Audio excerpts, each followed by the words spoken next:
Ya, baik. Assalamualaikum warahmatullahi wabarakatuh. Selamat siang, Bapak Ibu sekalian, dan selamat bergabung dalam acara webinar Directions Live Online 2024.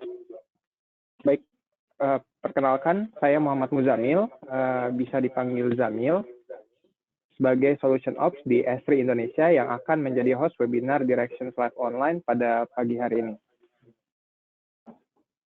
Ya, webinar kali ini akan membahas mengenai video services for faster insights, di mana kami akan berbincang mengenai bagaimana kita mendapatkan wawasan kesadaran situasi dengan cepat melalui pemanfaatan layanan video yang memiliki komponen JS di dalamnya.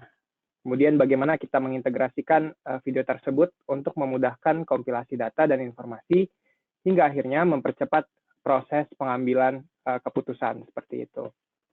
Ya, baik. Pada webinar kali ini sudah hadir bersama kita presenter yaitu Mas Faris Sofi yang biasa disapa dengan Mas Faris begitu ya. Nah, Mas Faris ini merupakan Solution Team Lead untuk sektor National Government yang telah memiliki pengalaman lebih dari 10 tahun dalam mengembangkan solusi JS di berbagai industri, khususnya di sektor pemerintahan nasional. Baik, halo Mas Faris, bisa dicek dulu. Halo Mas Jamil, halo Bapak Ibu semua, selamat pagi. Ya, baik. Terima kasih Mas Faris sudah meluangkan waktu untuk hadir di siang hari ini. Sebelum memulai webinar, saya ingin menyampaikan terkait apabila ada pertanyaan nantinya dari para peserta yang hadir. Ya, apabila Anda ingin mengajukan pertanyaan, Anda dapat melakukannya kapan saja selama presentasi berlangsung dengan memasukkan pertanyaan Anda ke panel GoToWebinar di sisi kanan. Di akhir acara, kita akan menampilkan pertanyaan Bapak Ibu untuk dijawab dan dibahas oleh presenter kita hari ini. Baiklah, tanpa berlama lagi, langsung saja kita mulai sesi webinar siang kali ini. Silakan, Mas Faris. Assalamualaikum warahmatullahi wabarakatuh. Bismillahirrahmanirrahim. Terima kasih Bapak Ibu semua atas atensinya pada pagi hari ini. Di 45 menit ke depan, saya akan mencoba untuk memberikan terkait teknologi S3 untuk penggunaan video dan bagaimana video ini bisa berintegrasi dengan platform ArcGIS. Oke, saya next. Ini adalah beberapa contoh sensor video atau sumber video yang biasa kita gunakan sehari-hari, di mana ada drone salah satunya, ada kamera, device, dan juga ada beberapa device lain, yang dimana device-device ini bisa mengakuisisi data dalam format video. Dan ArcGIS kini memiliki teknologi yang memungkinkan kita untuk berintegrasi dengan sumber-sumber video dari device ini untuk memberikan suatu solusi dengan pendekatan geospasial. Bagaimana tekniknya di saat berikutnya nanti akan saya jelaskan lebih detail. Berikut juga nanti ada video demonya. Oke, untuk penggunaan video umumnya kita ada beberapa sektor yang biasa kita bermain di video surveillance ini gitu ya.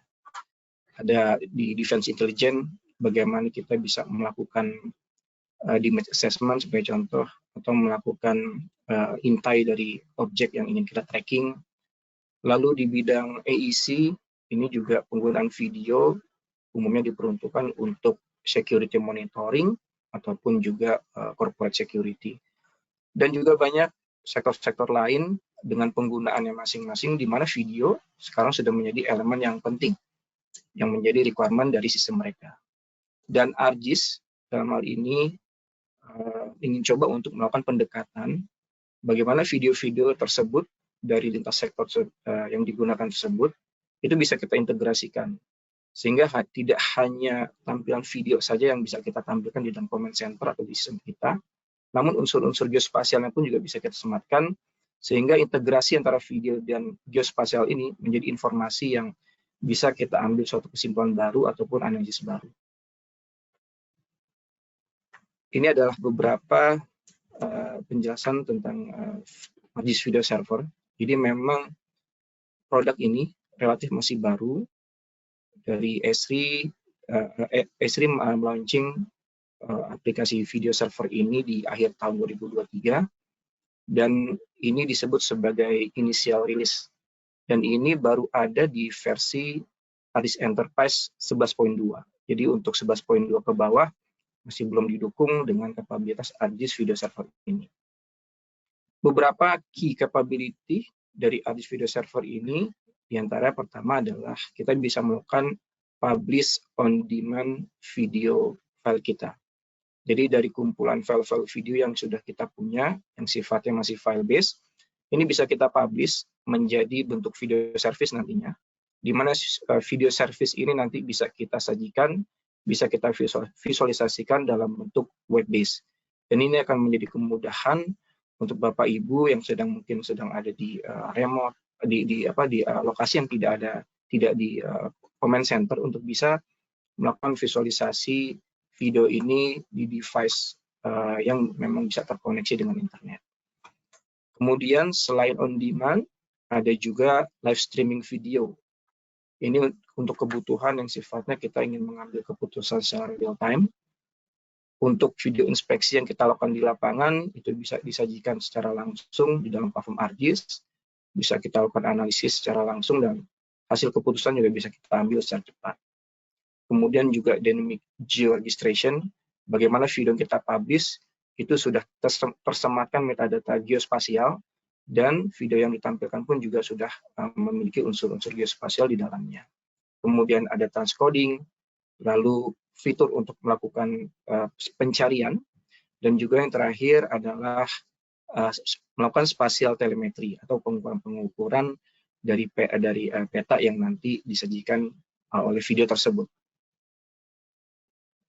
Secara detail teknis dan juga requirement untuk video server bisa kita lihat di slide ini. Yang pertama tentunya video server ini membutuhkan sistem ArcGIS Enterprise. Seperti yang Bapak Ibu bisa lihat di bagian kanan, ini adalah komponen ArcGIS Enterprise, dan video server ini menjadi extension yang terpisah dari extension video server dan juga extension server role lainnya. Jadi dia berupa suatu independent extension dengan installer yang terpisah, dan juga untuk penyimpanannya, dia memiliki mekanisme penyimpanan tersendiri dalam sistem ArcGIS. Kita menggunakan object store untuk menyimpan file video yang nanti kita publish.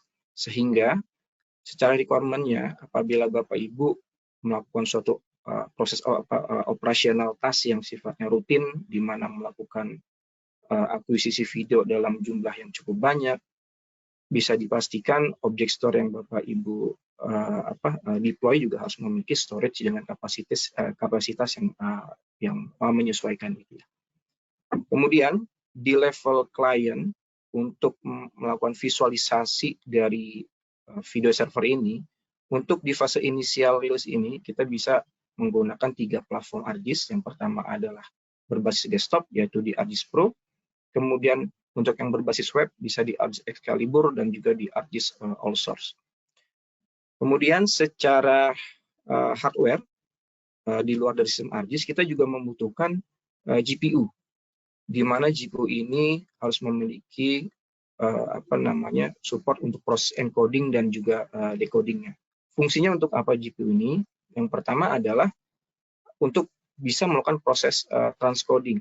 Sehingga kalau misalkan tanpa adanya GPU ini, apabila kita mempublish video dengan high res dan juga size yang cukup besar, nanti secara renderingnya kita akan merender size dan juga resolusi yang SI seperti file yang kita upload. Sedangkan apabila ada GPU yang kita sematkan di dalam sistem kita, proses transcoding ini akan sangat membantu, dan secara renderingnya juga akan dari sisi klien akan lebih cepat. Yang kedua adalah terkait performance. GPU ini sangat membantu sekali untuk bisa melakukan performance, melakukan visualisasi video dengan rendering yang cepat. Ini ada kaitannya dengan proses transcoding yang ada di poin nomor 1 tadi. Kemudian, secara port, untuk video server, ini kita membutuhkan port di 21443 untuk yang secure dan juga di port 21080. Requirement yang lain, video server harus di-federate dengan portal, sehingga dia memang tidak bisa berdiri sendiri, harus satu kesatuan dengan deployment ARDIS Enterprise. Untuk deployment-nya, di initial release ini, kita bisa melakukan deployment ARDIS Video Server ini di Windows atau Linux, AWS, dan Azure.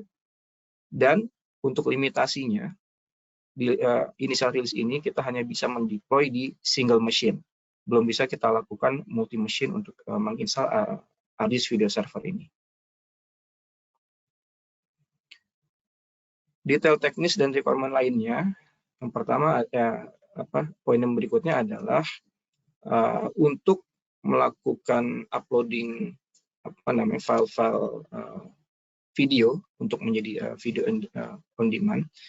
Ada cukup banyak format video yang bisa support untuk kita melakukan publishing di video server ini. Kemudian juga konfigurasi maksimal upload size yang ingin kita upload ke dalam video server ini, itu juga bisa kita atur. Ini untuk mengantisipasi storage kita dengan jumlah yang terbatas, namun videonya cukup banyak, sehingga kita bisa melakukan setting maksimal size yang bisa kita upload ke dalam video server ini. Kemudian juga di Enterprise 11.2 ini, di ARDIS portalnya kita sudah memiliki dua tipe role privilege, yaitu untuk publishing streaming dan juga publish video file recording. Ini adalah beberapa requirement dan juga detail teknis untuk kebutuhan video server. Yang terakhir, dari video yang ingin kita publish, ini ada beberapa poin-poin list rekomendasi metadata yang memang harus dimiliki oleh video tersebut. Mulai dari timestamp sampai ke vertical field of view. Tanpa adanya metadata ini yang bisa terintegrasi dengan video, unsur-unsur geospasial ini masih belum bisa disematkan di dalam video tersebut. Sehingga bisa dikatakan tanpa adanya 12 esensial metadata ini, video yang disajikan di dalam video server hanya berupa file video biasa seperti halnya kita melakukan visualisasi video di device pada umumnya. On demand versus live streaming video. Jadi di video server initial release ini kita bisa melakukan dua proses publishing video. Seperti yang saya tadi sudah ulas di awal, ada on demand video di mana kita sudah melakukan akuisisi video menjadi file recording dengan banyak format yang disupport, mulai dari ada MP4, MPEG, dan sebagainya. Dan yang kedua adalah live streaming. Live streaming yang disupport oleh video server, itu kita bisa menggunakan 3 jenis protokol. Ada UDP, RTMP, dan juga RTSP. Sehingga apabila Bapak Ibu memiliki device seperti drone, di mana sudah mensupport dari salah satu dari ketiga protokol ini kita bisa melakukannya. Secara teknis, kita bisa melakukan streaming video di dalam video server untuk bisa kita visualisasikan objek real time yang ada di lapangan pada saat ini. Untuk video player, di platform ARDIS, itu sudah ada aplikasi ready to use dengan nama ARDIS Excalibur. Jadi ARDIS Excalibur ini sebagai client front end, di mana kita bisa melakukan publishing video dan juga visualisasi videonya. Di mana nanti di dalam Excalibur ini kita memiliki video player untuk memvisualisasikan video yang kita publish. Beberapa tools-tools yang ada di video player ini, pertama ada tools-tools yang sifatnya umum, seperti play, pause, dan sebagainya. Kemudian juga kita bisa melihat informasi metadatanya dari video tersebut, lalu pengukuran telemetri dari objek yang ada di dalam video tersebut, dan juga di initial release ini ada beberapa limitasi capability yang memang sedang di-develop oleh Esri untuk bisa menjadi next release di tahun 2024 ini. Di initial release ini beberapa limitasi adalah yang pertama, kita tidak bisa mengkolek feature, melakukan pengukuran objek langsung dari videonya. Jadi kalau Bapak Ibu lihat ada capture dari Excalibur, itu kita tidak bisa melakukan pengukuran di bagian video. Yang kita bisa lakukan sekarang di initial release adalah di bagian petanya. Kemudian untuk ArcGIS video server dengan visualisasi web base ini baru bisa disupport untuk kebutuhan 2 dimensi saja. Untuk 3 dimensinya ini masih belum bisa disupport oleh web base. Namun apabila Bapak Ibu sudah menggunakan ArcGIS Pro, 3 dimensi bisa kita lakukan visualisasinya menggunakan platform ArcGIS Pro. Berikutnya, untuk video yang ditayangkan di dalam kanvas Excalibur, untuk initial release ini baru 1 video. Sehingga apabila Bapak Ibu memiliki 2 drone atau 2 device dengan dia mengcapture objek yang sama, artinya ada 2 video, itu masih belum bisa diakomodir di initial release, dan itu akan akan menjadi next pengembangan oleh Esri di tahun 2024 ini. Ini adalah beberapa poin pengembangan dari ArcGIS Video Server yang diplankan oleh Esri di tahun 2024 ini. Yang pertama adalah Client API SDK. Dengan adanya API ini akan memberikan keleluasaan kepada Bapak Ibu yang ingin melakukan customasi dari aplikasi atau tampilan yang ingin Bapak Ibu deploy. Untuk yang initial release ini memang masih fix hanya di Excalibur saja, di mana Excalibur ada aplikasi ready to use dan kita tidak bisa menambahkan modul atau fungsi apapun. Namun di pengembangan berikutnya dengan adanya API ini, Bapak Ibu bisa melakukan secara fleksibel untuk penambahan fitur, fungsi, dan juga visualisasi yang lebih fleksibel lagi. Yang kedua, pengembangan berikutnya, Excalibur akan mensupport multi-node. Artinya apabila nanti Bapak Ibu ingin mengharapkan performance yang lebih cepat dengan resource video Bapak Ibu yang cukup banyak, Bapak Ibu bisa melakukan deployment ArcGIS video server ini tidak di single machine saja, namun bisa di multi machine sehingga secara performance-nya juga akan lebih baik lagi.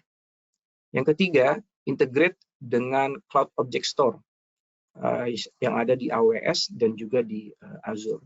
Untuk saat ini, Object Store sifatnya masih on-prem. Dan pengembangan di 2024 lainnya, adanya penambahan fungsi kapabilitas seperti more query option, multi-source video atau service option seperti yang saya bilang tadi, apabila kita punya 2 file video atau 2 device yang melakukan objek di tempat yang sama. Kita bisa di dalam tampilan aplikasi kita ada 2 video yang dia live ataupun file recording, namun mengacu ke dalam inspeksi objek yang sama. Dan kemudian adanya improvisasi atau improving dari georeference akurasinya. Secara mekanisme license untuk pengimplementasian ArcGIS Video Server ini setidaknya ada 3 license yang dibutuhkan. Yang pertama adalah license ArcGIS Enterprise, baik di level standar ataupun di level advance. Kemudian requirement berikutnya adalah license untuk client application-nya. Dalam hal ini di initial release, ArcGIS Video Server baru bisa mengakomodir client application di ArcGIS Excalibur untuk yang versi web.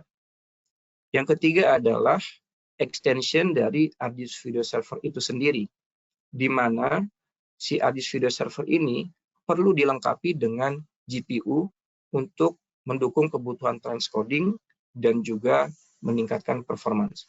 Setidak-tidaknya rekomendasi dari Esri, GPU yang dibutuhkan adalah di 16 GB RAM. Ini adalah contoh video yang direkam, kemudian kita publish menjadi service on demand, dan kita visualisasikan di dalam ArcGIS Excalibur platform web base. Kita bisa melihat di sebelah kanan ini adalah tampilan videonya. Sebentar.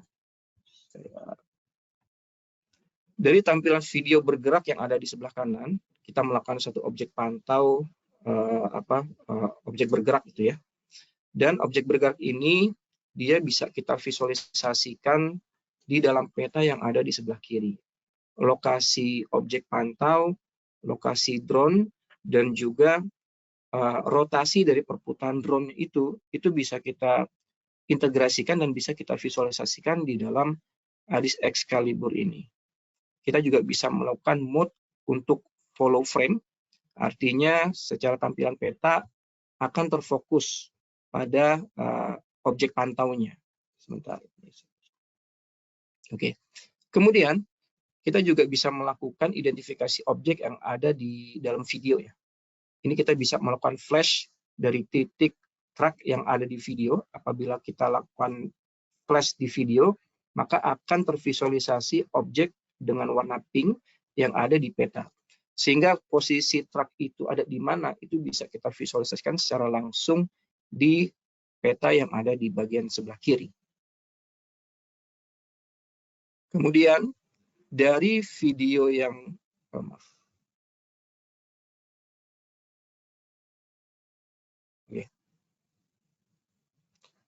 Kemudian dari video yang kita visualisasikan di sebelah kanan, kita bisa melakukan yang namanya capture video frame.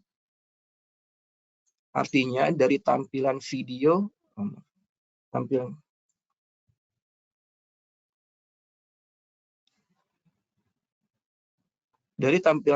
yang ada di sebelah kanan, bisa kita capture, dan kemudian capture itu bisa kita visualisasikan di dalam peta.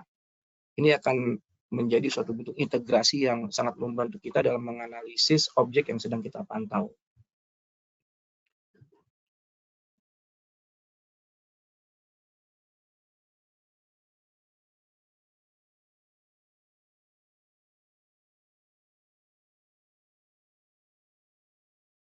Di video berikutnya, ini adalah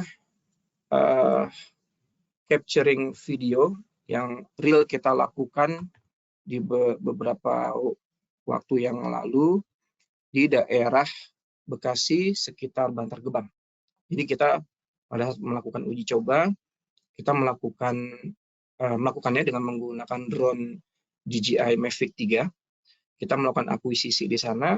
Hasil akuisisi tersebut kita capturing, kemudian kita publish menjadi video on demand dan kita visualisasikan ke dalam Excalibur atau video server ini.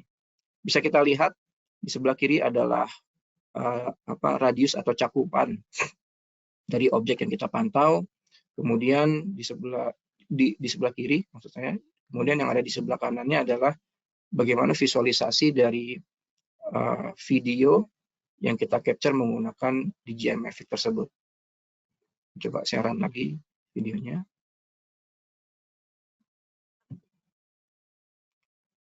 Bisa kita lihat juga di bagian kanan bawah, itu tadi ada informasi metadatanya ya. Sehingga metadata inilah yang menjadi bagian penting untuk kita bisa mengintegrasikan video dengan metadata ini, sehingga visualisasi spasial seperti tadi ada lokasi latitude, longitude-nya, lalu ketinggian drone, coverage dari objek pantau, itu bisa tervisualisasikan secara pendekatan geospasial. Nah, dari hasil akuisisi kita yang kita uji cobakan pada saat itu, ini adalah tampilan 3D yang kita visualisasikan dan kita analisis di dalam platform ADIS Pro. Kita bisa lihat yang di sebelah kanan ini adalah tampilan video seperti tadi yang ada di Excalibur. Namun untuk petanya, kita di sini menggunakan pendekatan 3 dimensi, di mana kita overlay juga dengan data-data building 3 dimensi yang ada di lokasi. Dan kita bisa lihat di sini bagaimana ketinggian drone itu tetap bisa kita maintain. Lokasi drone, ketinggian drone, lalu arah dari objek yang kita pantau. Ini semua informasi yang ada di spasial ini bisa kita petakan selama memang yang seperti saya tadi bilang di awal, ke-12 unsur metadata itu bisa dipenuhi oleh device yang kita miliki. Nah, ini bagaimana pergerakan drone secara 3 dimensi juga bisa kita monitoring, dan ini juga memungkinkan kita lakukan dengan metode streaming. Apabila memang dari drone Bapak Ibu memang sudah support, atau device Bapak Ibu sudah support untuk memprovide protokol yang 3 tadi, salah satu dari 3 ada RTSP, RTMP, dan UDP. Pada saat kita melakukan uji coba, kita selain akuisisi video, kita juga melakukan capturing untuk 3D mesh-nya. Sehingga ini adalah perpaduan yang cukup komprehensif, bukan hanya video saja, namun hasil 3D mesh-nya juga bisa kita overlay di dalam sistem ArcGIS. Sehingga semua unsur-unsur yang memang kita butuhkan sangat memungkinkan bagi kita untuk bisa kita gabungkan di sini menjadi kumpulan data yang komprehensif, dan selanjutnya bisa kita lakukan analisis lanjutan untuk menghasilkan suatu kesimpulan ataupun hasil keputusan yang baru.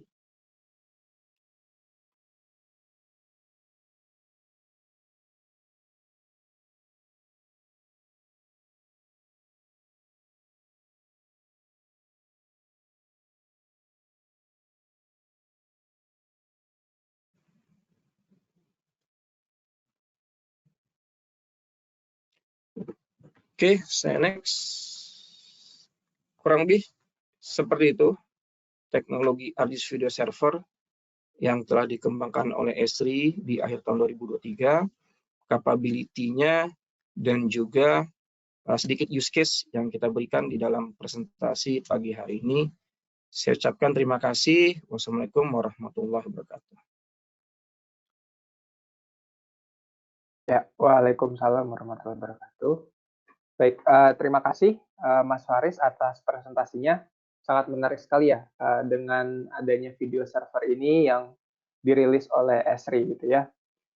Bagaimana juga video yang digunakan dalam industri di masa depan, serta diintegrasikannya GIS di dalamnya gitu ya.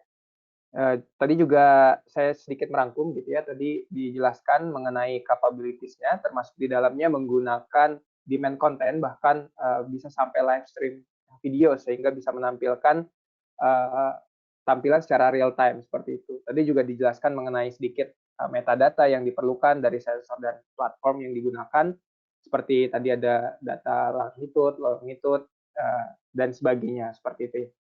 Baik, sebelum kita masuk ke sesi tanya jawab begitu ya, saya ingin mengingatkan kepada Bapak Ibu sekalian untuk menginput pertanyaan dengan memasukkan pertanyaan Anda ke panel GoToWebinar yang ada di sebelah kanan begitu ya. Ya, baik, sebelum Mas Faris menjawab pertanyaan-pertanyaan yang sudah ada, saya ingin mengundang terlebih dahulu Bapak Ibu sekalian untuk bergabung juga di WhatsApp grup Esri Indonesia Community, di mana Bapak Ibu sekalian dapat berdiskusi langsung dengan para pengguna ArcGIS di Indonesia dan mendapatkan info terbaru seputar kegiatan Esri Indonesia di WhatsApp tersebut. Dan jika ingin berdiskusi lebih dalam atau memerlukan customized solution, silakan hubungi tim solution spesialis kami dengan men-scan QR code. Hubungi kami yang tertera di sebelah kanan layar. Baik, ini ada beberapa pertanyaan yang sudah masuk begitu ya. Baik, saya bacakan Mas Faris.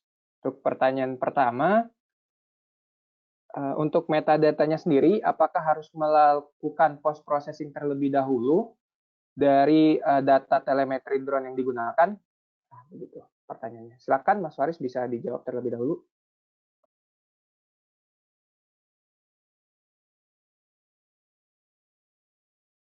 Oke, terima kasih untuk pertanyaannya terkait metadata. Jadi ada dua pendekatan kita untuk bisa memvisualisasikan metadata ke dalam bentuk spasial yang tadi ada di ArcGIS Video Server ya. Yang pertama untuk video recording, video on demand.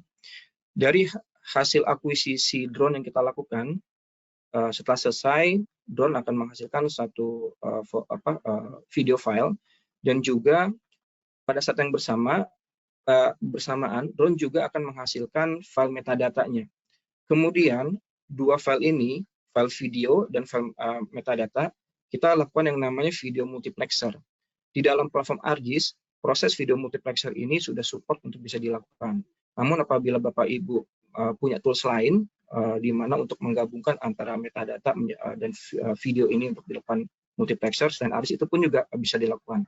Yang intinya adalah dengan proses multiplexer ini, antara video original, yang dimana dia belum ada metadata pada saat awal, kemudian yang kedua file metadata ini kita lakukan multiplexer, akan menghasilkan satu file video baru yang di dalamnya sudah berintegrasi antara video dan metadatanya.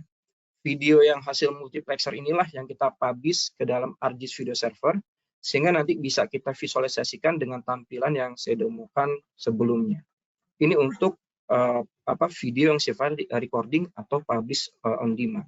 Yang kedua adalah metadata yang sifatnya streaming. Ini untuk kebutuhan streaming surveillance yang bisa kita visualisasikan dalam ArcGIS Excalibur yang tadi saya demokan di awal. Untuk kebutuhan streaming, kita membutuhkan streaming protokol yang memang di-provide oleh device atau drone yang dimiliki oleh Bapak Ibu. Jadi dari proses akuisisi yang dilakukan, drone harus mampu mengeluarkan yang pertama video protokol streamingnya, yang kedua adalah metadata protokol streamingnya. Dua ini memang harus menjadi requirement untuk surveillance streaming agar metadata dan juga visualisasi video ini bisa kita sajikan di dalam ArcGIS Video Server. Di luar dari yang dua ini juga kapabilitas untuk memprovide RTMP atau RTSP ataupun CUDP-nya.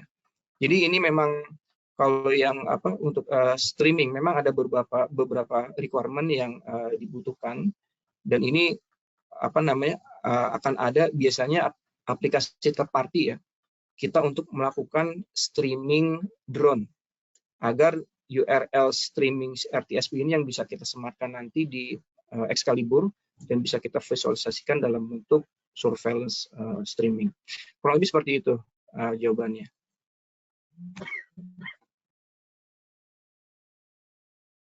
Baik, terima kasih Mas Faris atas jawabannya. Berikutnya ada pertanyaan lagi dari Bapak Diva Dharma Wijaya ya. Pertanyaannya adalah, jika hasil 3 dimensi ingin diperbaiki dengan software lain, apakah bisa? Kemudian saran software 3D yang bisa diintegrasikan dengan ArcGIS. Seperti itu. Silakan Mas Faris. Untuk meningkatkan kualitas 3 dimensi dari yang contoh video yang saya visualisasikan sebelumnya, itu sangat mungkin Bapak. Jadi memang yang dari hasil akuisisi yang kita uji cobakan di Bekasi pada waktu yang lalu di daerah Bantar Gebang itu dengan menggunakan resolusi drone yang level medium, bukan untuk kebutuhan skala enterprise gitu ya, sehingga dari kemampuan atau juga spesifikasi drone-nya tidak menghasilkan suatu hasil akuisisi yang cukup baik gitu ya. Namun tidak menutup kemungkinan apabila kita memiliki drone dengan spesifikasi yang enterprise level, di mana akurasinya tinggi, resolusinya tinggi, kemudian hasil akuisisi tersebut kita olah lagi di suatu platform yang kita bisa melakukan pengolahan 3 dimensi hasil akuisisi drone itu untuk menjadi lebih baik, itu sangat bisa Bapak. Hasil yang kita olah nanti itu bisa kita publish nanti ke dalam platform ArcGIS, sehingga akan menjadi suatu layer tersendiri yang bisa kita overlay di dalam platform ArcGIS gitu ya. Dan untuk software ArcGIS untuk melakukan pengolahan 3 dimensi untuk menjadi hasil 3 dimensi yang lebih baik, di kita ada namanya ArcGIS Reality Pak. Itu salah satu produk yang bisa kita gunakan untuk kita bisa menghasilkan hasil akuisisi hasil pengolahan 3 dimensi dengan tampilan yang sangat baik, didukung dengan engine-engine yang memang bisa melakukan pemrosesan untuk tingkat kedetailan yang cukup tinggi di situ, Pak. Kurang lebih seperti itu, Pak. Baik, terima kasih Mas Faris atas jawabannya. Kemudian ini cukup banyak ya pertanyaan Mas Faris ya. Kemudian saya bacakan satu lagi dari Bapak Aris Pratomo begitu ya. Pertanyaannya adalah apakah sudah ada manajemen archiving yang di dalam ArcGIS video di lokasi pertanyaannya saya ulangi ya. Apakah sudah ada manajemen archiving archiving yang di dalam ArcGIS video servernya gitu ya. Misal jika ada beberapa CCTV di lokasi yang sama, misal tapi ingin di view di waktu perekaman yang berbeda. Begitu. Baik Pak, terima kasih untuk pertanyaannya terkait archiving video yang kita publish ke dalam video server. Jadi terkait archiving ini Pak, kita bisa melakukan multiple publishing untuk sebagai contoh satu CCTV ya, untuk satu CCTV atau satu drone di mana dia memiliki requirement ke-12 metadata yang saya sebutkan di awal, dan dia melakukan periodic surveillance, misalkan let's say sehari satu kali selama 1 jam gitu ya. Nah, dari file rekaman itu nanti itu akan menjadi file video yang terpisah, di mana masing-masing video akan memiliki juga metadata yang terpisah. Untuk masing-masing video dan metadata yang terpisah ini, di dalam waktu yang berbeda-beda itu, kita lakukan multiplexer di masing-masing videonya, Pak. Sehingga contoh misalkan kita melakukan 12 kali surveillance dalam 12 hari. Artinya akan ada nanti 12 video yang tergenerate, akan ada juga 12 metadata.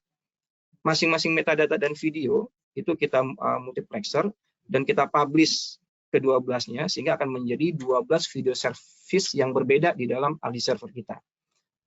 Kemudian di dalam Excalibur ini, itu nanti kita bisa melakukan pencarian atau kita akan bisa dipandu untuk jenis CCTV yang ingin kita tampilkan. Sebagai contoh kita CCTV atau drone yang ingin kita tampilkan. Sebagai contoh yang di 12 hari itu adalah CCTV A atau drone A gitu ya. Kita bisa melakukan pencarian video-video yang di-capture oleh drone A itu ada berapa video. Misalkan let's say ada 12 video gitu ya. 12 video ini nanti akan terlist di dalam Excalibur. Kemudian masing-masing ini bisa kita visualisasikan untuk satu kanvas yang independen. Artinya apabila ingin kita memvisualisasikan video yang pertama dengan video yang kedua, itu kita bisa memvisualisasikan dengan kanvas video yang masing-masing. Ini yang menjadi limitasi di initial release sekarang. Namun untuk di next release-nya itu sangat mungkin untuk kita lakukan. Kita bisa melakukan visualisasi untuk 2 periode yang berbeda, namun dengan device yang sama. Itu di dalam satu kanvas yang bersama-sama. Ini yang akan sedang dikembangkan oleh SE. Namun untuk yang initial release ini terkait archiving-nya, kita bisa store, maksudnya bisa kita simpan 12 video recording tadi, dan kita bisa visualisasikan satu demi satu di dalam klien yang ArcGIS Excalibur yang web based yang tadi sudah saya sebutkan di awal. Kurang lebih seperti itu Pak Aris pertanyaannya. Jawabannya, maaf. Baik, terima kasih Mas Faris. Mungkin satu lagi ya, ini dari Bapak Irpal Gusnadi begitu ya. Assalamualaikum, selamat siang. Izin bertanya, apakah selain Excalibur ini ada link atau web untuk menggunakan citra video real time? Terima kasih. Oke, baik, terima kasih Bapak pertanyaannya. Untuk di initial release ini Pak, memang Esri baru mengembangkan Excalibur sebagai client application yang bisa digunakan di platform web Pak. Namun di pengembangan di 2024 ini, Esri akan mencoba mengembangkan SDK dan API-nya. Dengan adanya API ini, nanti Bapak bisa secara fleksibel membuat web yang independen gitu ya, app tersendiri, tidak menggunakan Excalibur. Bapak bisa melakukan customasi visualisasi dan juga fungsi-fungsi yang memang didukung oleh Excalibur dengan tampilan look and feel itu bisa kita sesuaikan dengan kemauan kita gitu Pak. Mungkin seperti itu Pak jawabannya. Ya, baik. Terima kasih Mas Faris atas jawabannya. Mungkin satu pertanyaan lagi ya, karena berhubung waktu juga begitu ya. Pertanyaannya, untuk video server ini apakah bisa dilakukan trial terlebih dahulu gitu ya Mas Faris? Mungkin Bapak Ibu sekalian di sini ingin mencoba begitu ya dengan video server ini. Seperti itu. Baik, terima kasih pertanyaan sangat bagus. Ini karena kalau memang ada bisa diuji cobakan, artinya kita memiliki kesempatan untuk melakukan ya semacam testing gitu ya. Dan ini sangat membantu sekali untuk Bapak Ibu yang memang memerlukan tapi mungkin belum bisa memprovide secara lisensi dalam waktu dekat ya. Jadi untuk uji coba ini kita bisa melakukan uji cobanya di dalam ArcGIS Pro, Bapak Ibu. Memang untuk yang versi webnya, artinya yang si ArcGIS Video Server-nya itu sendiri itu memang belum bisa kita lakukan versi trialnya. Namun untuk kapabilitas yang sama, fungsi yang sama, itu juga bisa kita lakukan di platform ArcGIS Desktop, yaitu ArcGIS Pro. Di ArcGIS Pro itu ada namanya extension FMV, Full Motion Video, di mana secara kapabilitasnya ini hampir sama dengan ArcGIS Video Server. Sehingga Bapak Ibu bisa melakukan trial menggunakan Full Motion Video, extension dari ArcGIS Pro ini, untuk bisa memvisualisasikan video-video yang memang Bapak Ibu sudah rekam dengan memiliki metadatanya untuk bisa divisualisasikan di dalam platform desktop. Dan juga FMV ini juga sudah support untuk memvisualisasi data video streaming. Artinya kalau Bapak Ibu memang sudah memiliki sistem di mana sudah bisa memberikan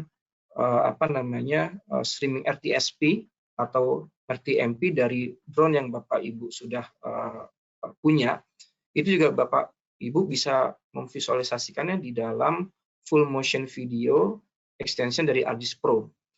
Sehingga nanti dengan Bapak Ibu melakukan uji coba ini memiliki sense dari benefit dari pengintegrasian antara video dengan platform ArcGIS. Next phase-nya, mungkin setelah merasakan manfaatnya, Bapak Ibu kemudian baru bisa melakukan di fase yang ArcGIS Video Server-nya. Jadi untuk trialnya memang kita bisa lakukan di versi desktop-nya dulu Bapak Ibu, sebelum kita bisa melakukannya di versi web. Kurang lebih seperti itu jawabannya.